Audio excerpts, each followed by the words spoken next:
Hello everyone, this is Pragya Pandey from Rouse Academy for Competitive Exams Bhopal, and this is our special series on daily news review. In our previous video I have asked few questions, so let's see their solution first. So the first question was, first global media congress to be held at which place, and correct answer for this question is Abu Dhabi.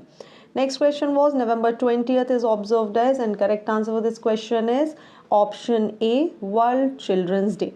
चलिए तो देख लेते हैं आज news में क्या है। तो पहली न्यूज़ यहाँ पर ये आप जो इमेज देख पा रहे हैं ये है, बहुत सारे आर्टिस्ट यहाँ पर इकट्ठा हुए हैं जो कि क्या सेलिब्रेट कर रहे हैं, ब्रह्मपुत्र रिवर पर मुगल और अहोम सोल्जर्स के बीच में जो यहाँ पर फाइट हुई थी, जिसको लीड किसने किया था, लाचित बोरफुकन ने, उनको यहाँ पर कमेमोरेट किया जा रहा है। ठीक है, तो ये तो रही इस इमेज की बात। अब देख लेते हैं हमारे पढ़ने के लिए क्या है। देखिए आपको याद होगा 2021 के आसपास की ही बात है, जो अहोम किंगडम के ये जो सेनापति थे, ठीक है, जिनका नाम क्या था, लाचित बोरफुकन, इनको भारत की आत्मनिर्भर सेना का प्रतीक मतलब आत्मनिर्भर मिलिट्री माइट बोला था प्रधानमंत्री श्री नरेंद्र मोदी ने। ठीक है, ये 17th सेंचुरी के क्या हैं, लीडर हैं, जिन्होंने बैटल ऑफ सराय घाट को अहोम किंगडम की तरफ से लीड किया था, और इनको ही प्रधानमंत्री श्री नरेंद्र मोदी ने सिंबल ऑफ इंडियाज आत्मनिर्भर मिलिट्री माइट या फिर भारत की आत्मनिर्भर सेना का प्रतीक कहा था। ठीक है, तो आपके लिए जानना क्या ज़रूरी है, लाचित बोरफुकन जिनकी हम यहाँ पर बात कर रहे हैं, 24 नवंबर 1622 को इनका जन्म हुआ था। ठीक है, साथ ही इन्होंने 1671 के बैटल ऑफ सराय घाट में अपनी अहोम जो मिलिट्री है उसको लीड किया था, जिसने क्या किया था, मुगल सेना को आसाम को कैप्चर करने में पूरी तरीके से विफल कर दिया था। ठीक है, और इन्हीं को कॉमेमोरेट करने के लिए जो हमारी नेशनल डिफेंस एकेडमी है, जिसे हम एनडीए बोलते हैं, नेशनल डिफेंस एकेडमी अपने बेस्ट कैडेट को Lachit Borphukan gold medal provide करता है। Point to be remembered again, 1671 battle of Sarai Ghat क्या थी, एक नेवल फाइट थी between Ahom kingdom and Mughal empire. ठीक है, और यही जो लाचित बोरफुकन की जब हम बात करते हैं तो यही एक बहुत बड़ा इंस्पिरेशन है to strengthening India's naval force. ठीक है, इनलैंड वाटर ट्रांसपोर्ट को हमने इतना ज़्यादा स्ट्रॉन्ग किया। तो ये कुछ पॉइंट हैं जो आपके एग्जामिनेशन पॉइंट ऑफ व्यू से बहुत इंपॉर्टेंट हो जाते हैं।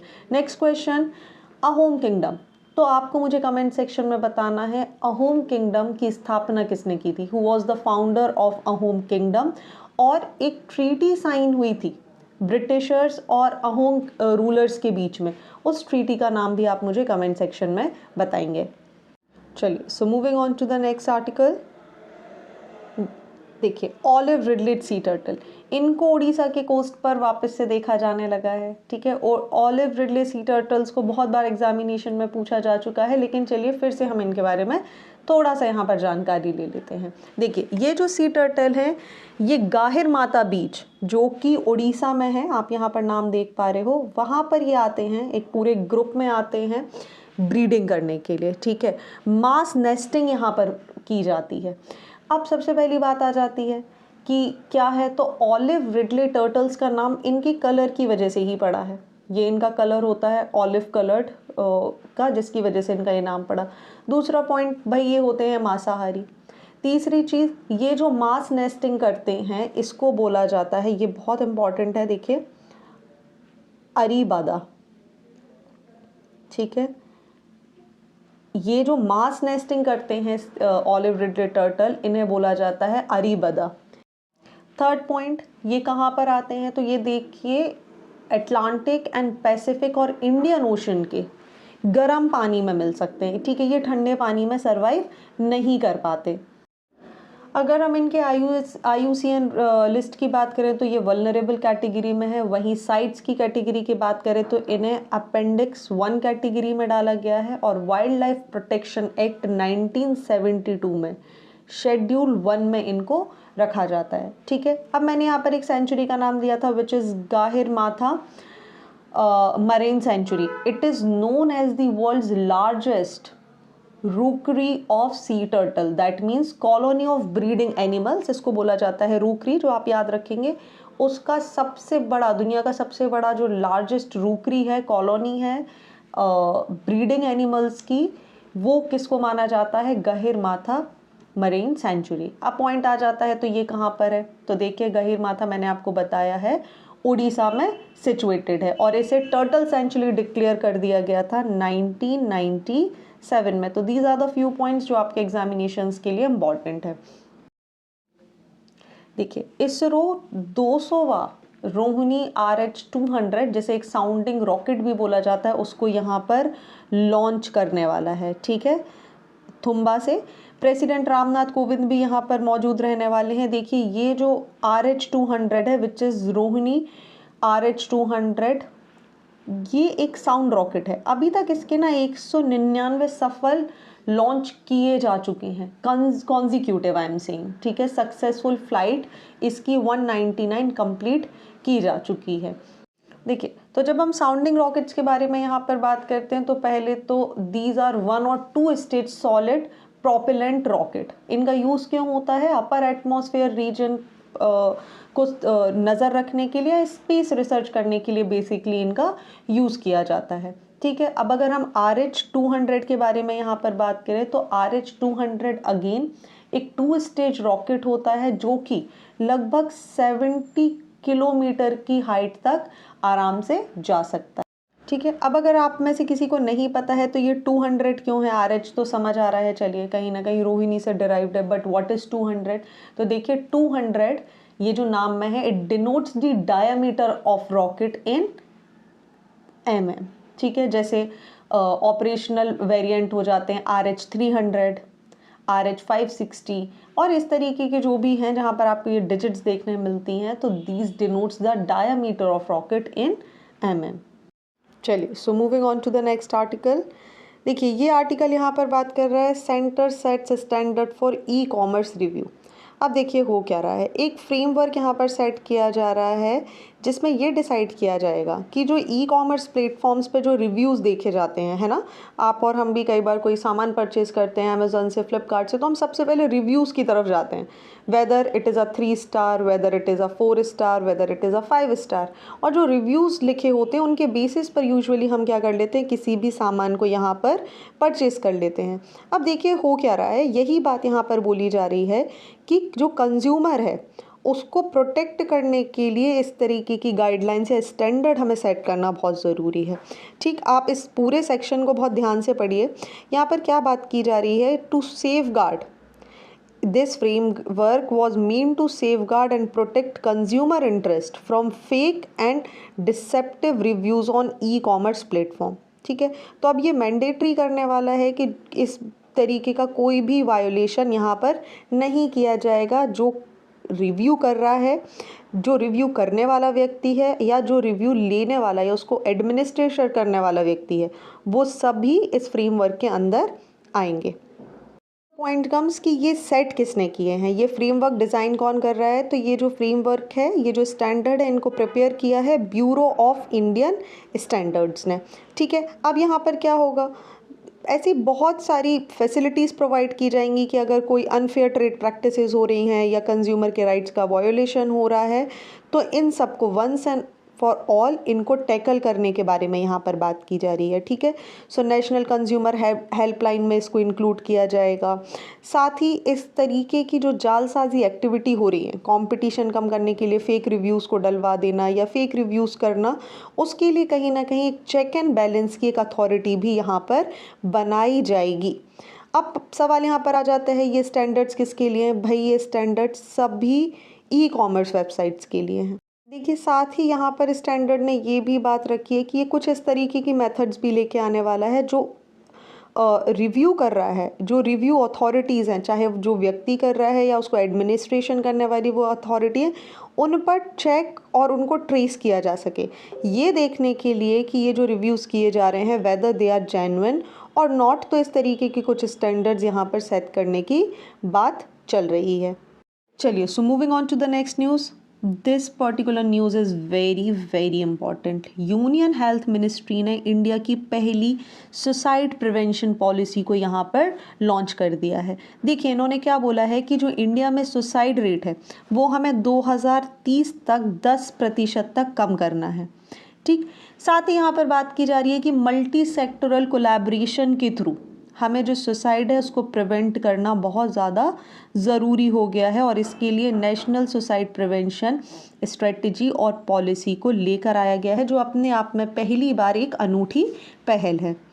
अब देखिए ये जो प्रिवेंशन पॉलिसी यहाँ पर लेके आ रही है ये क्या करेगी, सबसे पहले तो ये इफ़ेक्टिव सर्विलेंस मैकेनिज्म को इस्टेब्लिश करेगी अगले 3 सालों के लिए। देखेगी कि ऐसी क्या सिचुएशन है जिसकी वजह से ज़्यादा सुसाइड्स हो रहे हैं, क्या वो तरीके हैं। बहुत सारे साइकेट्रिस्ट, डॉक्टर्स, साइकोलॉजिस्ट की हेल्प से इस तरीके की कुछ कमेटीज़ इस्टेब्लिश की जाएंगी जो ये चेक करेंगी कि क्या क्या मेजर स्टेप्स हमें लेने की ज़रूरत है। दूसरा, ये साथ ही साइकेट्रिक आउट पेशेंट डिपार्टमेंट भी यहाँ पे बनाएंगी ताकि सुसाइड्स को प्रिवेंट किया जा सके through the district mental health programs in each and every district within next 5 years. साथ ही ये बहुत सारी मेंटल वेल बीइंग के लिए करिकुलम्स चलाएंगी। एजुकेशन डिपार्टमेंट को डायरेक्ट यहाँ पर किया जाएगा कि वो अगले आने वाले 8 सालों में कुछ इस तरीके के प्रोग्राम्स या इस तरीके के कोर्सेज या करिकुलम को डेवलप करें जो कहीं ना कहीं मेंटल वेल बीइंग की बात भी कर रहा हो। ठीक है, फिजिकल जैसे पीटी क्लासेस होती हैं उसी तरीके से मेंटल वेल बीइंग के लिए भी कुछ यहाँ पर कदम उठाए जाने वाले हैं। साथ ही देखिए इस पूरी पॉलिसी की एक बहुत अच्छी बात है, ये कुछ इस तरीके की गाइडलाइन सेट करने वाला है जो मीडिया को ऐसी फॉल्स न्यूज़ या इस तरीके की न्यूज़ को किसी भी व्यक्ति के बारे में देने से प्रोहिबिट करेगा, रोकेगा, जिससे वो व्यक्ति कहीं ना कहीं सुसाइड कर ले। आपने कई बार देखा होगा कि मीडिया में बहुत इस तरीके की खबरें आ जाती हैं, किसी भी एक व्यक्ति का नाम आया और उससे रिलेटेड बहुत सारे र्यूमर्स उड़ने लगते हैं। एज अ रिजल्ट वो व्यक्ति इतना डिप्रेस्ड हो जाते हैं कि वो जाके अल्टीमेटली सुसाइड कर लेते हैं। तो ये पॉलिसी इस पर भी बहुत खासा ध्यान देने वाली है। साथ ही इन्होंने बात करी कि देखिए हमें कम्युनिटी रेजिलियंस की बहुत आवश्यकता है।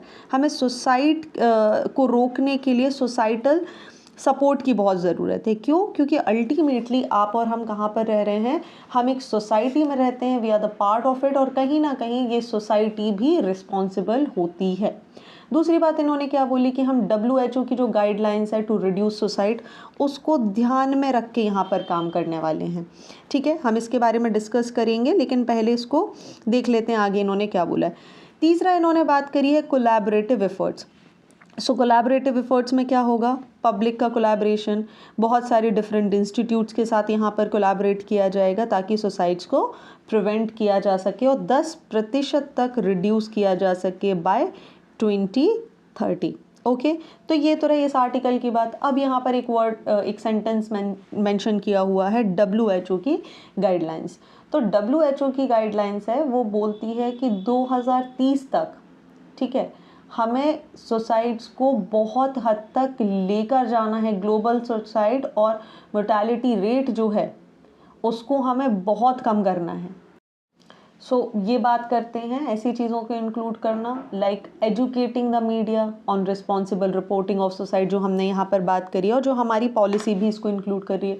दूसरा, WHO की गाइडलाइन क्या बोलती है, अर्ली आइडेंटिफिकेशन करिए, असेसमेंट कर लिए, मैनेज करिए, मतलब सुसाइड को आपको प्रिवेंट करना है, ऐसे बिहेवियर को आपको आइडेंटिफाई करना है। दूसरा, सोशल इमोशनल जो स्किल्स होती हैं, लाइफ स्किल्स, उसके बारे में ध्यान नहीं दिया जाता, उस पर ध्यान देने की ज़रूरत है।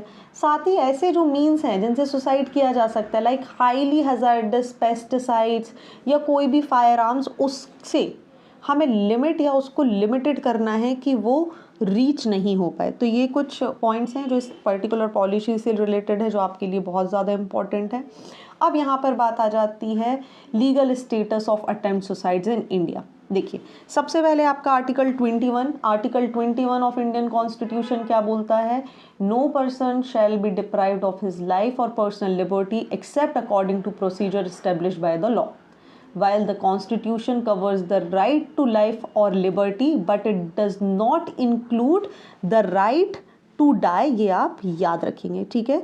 सो आर्टिकल 21 की जब हम यहाँ पर बात कर रहे हैं तो राइट टू लाइफ की बात तो कर रहा है, लेकिन आपको राइट टू डाई नहीं देता, क्योंकि आप ह्यूमन रिसोर्स हैं, आप संपदा हैं। तो इससे रिलेटेड कुछ आर्टिकल्स हैं आईपीसी का सेक्शन 309 जो आप यहाँ पर कवर करेंगे। It's a work for you that you have to fulfil, you have to cover 309। And साथ ही आप सेक्शन 115 क्लॉज 1 के बारे में पढ़ेंगे जो कि मेंटल हेल्थ केयर एक्ट का है, ठीक है। 115 clause 1 of mental health care act 2070, साथ ही 309 ऑफ आईपीसी आप रीड करेंगे कि ये क्या बोलता है। अब इंडिया के कुछ रिलेटिव इनिशिएटिव्स भी हैं, जैसे मेंटल हेल्थ केयर एक्ट जो हम ऑलरेडी अभी डिस्कस कर चुके हैं, देन किरण इनिशिएटिव, देन मनोदर्पण इनिशिएटिव। तो ये सारे पॉइंट्स आपके लिए आपके एग्जामिनेशन पॉइंट ऑफ व्यू से आंसर राइटिंग में हेल्पफुल होते हैं, so keep this thing in your mind.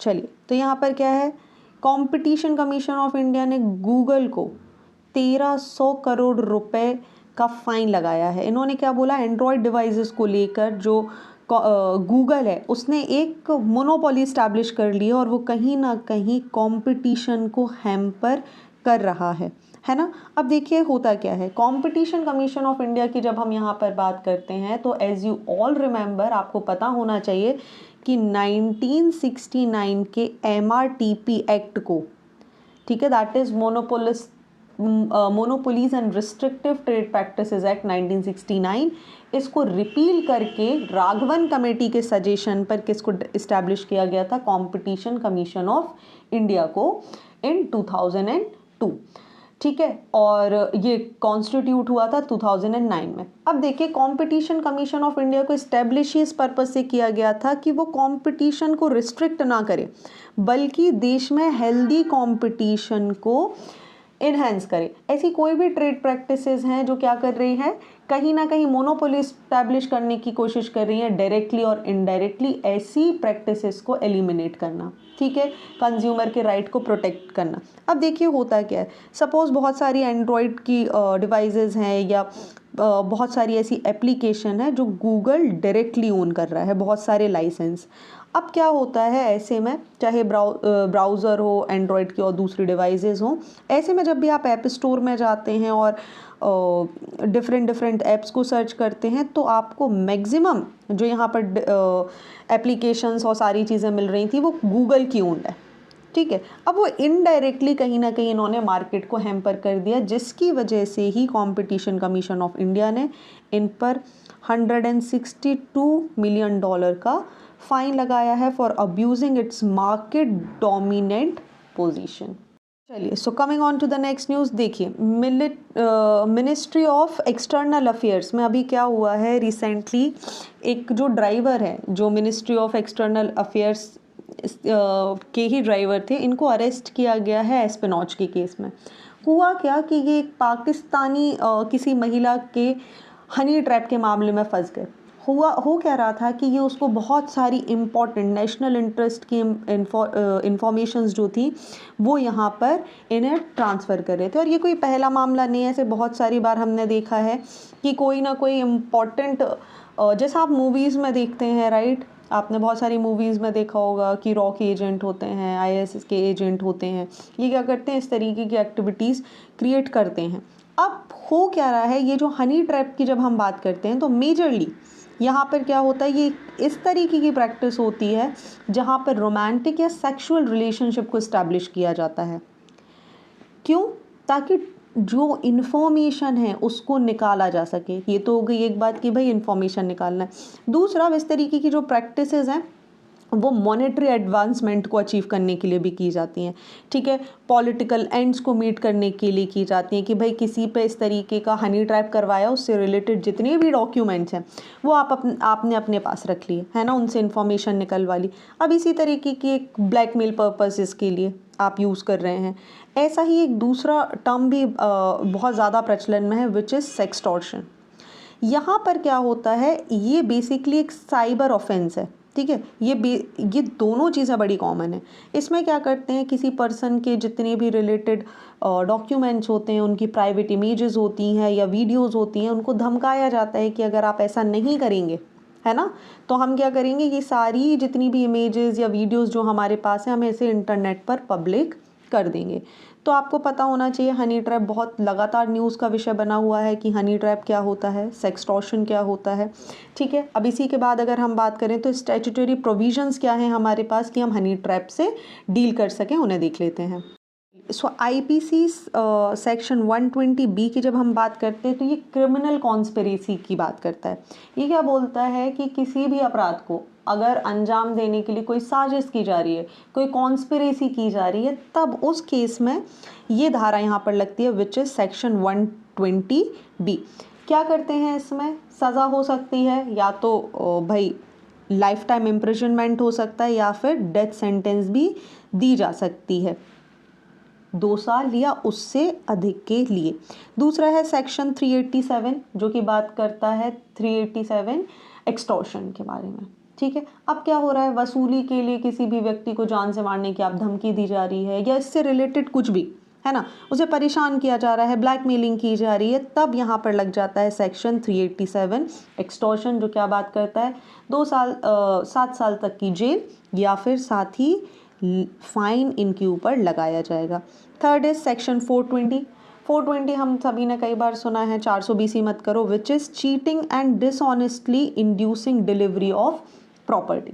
ठीक है, छल करना, बेईमानी करना, ऐसी हरकतें करके किसी भी व्यक्ति की कोई बहुत ही प्रीशियस जो चीज़ है या उसकी प्रॉपर्टी है उसे ले लेना, मतलब जालसाजी करने की हरकतें करना, इस केस में सेक्शन 420 यहाँ पर लगाया जाता है।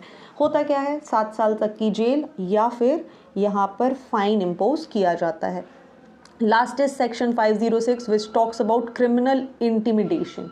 ठीक है, 506 में क्या बोल रहे हैं, कोई भी आपराधिक धमकी, ठीक है, कोई भी धमकी अगर यहाँ पर दी जा रही है, ऐसे केसेस में ये सेक्शन 506 का यूज़ करते हैं। होता क्या है 506 में, imprisonment up to 7 years and shall also be liable to fine. All right, चलिए, so it's time for current oriented one liners and first news is Max Verstappen won the F1 Drivers Championship 2022. India chaired the meeting of Global Partnership on Artificial Intelligence held in Tokyo on November 21, whereas for a secure SEO theme has been launched by India for SEO, which is Shanghai Cooperation 2023. ये important है, theme क्या decide की है India ने, for a secure SEO. Next is according to CRISIL the GDP growth forecast has been cut down to 7% from 7.3% for financial year 2023 and the Indian economy might face stress in growth in upcoming years. Next, 11th edition of Manipur's largest tourism festival, which is Shanghai Festival. Shanghai Festival begins on 21st November. The 10-day is being held at the newly constructed Shanghai Ethnic Park in Bishnupur districts, Moryang, Kunao, and will travel to 13 different venues. It is named after the state bird Shanghai, which is only found in Manipur. So it's a quiz time, and first question is Olive Ridley Sea Turtle is sighted at which place? Next question is Shanghai Festival is largest tourism festival of which state? Options आपकी screen पर हैं, आपको correct answer हमें comment section में बताना है, and stay tuned with us to know the correct answer. So आज के लिए इतना ही। Join our batches for UPSC, MPPSC civil services examination, seats are very limited, so hurry up.